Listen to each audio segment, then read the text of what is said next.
Here is my new project. It is a Stevens favorite, model 1894, I think. It has a partial octagon barrel and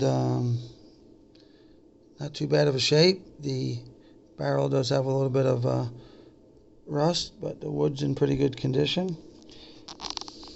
Dean Winchester has been helping me figure out what's wrong with it.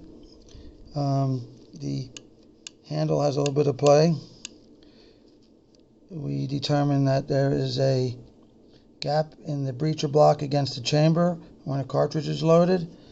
The other issue is there's some worn internal parts. The hammer won't stay back. As soon as I let go, it releases.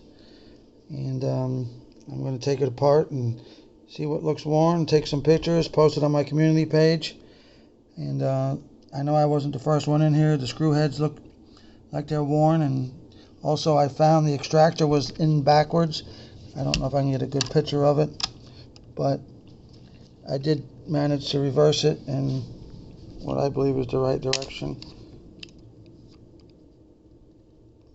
I can't get to focus, but I did take pictures and they're on the community page.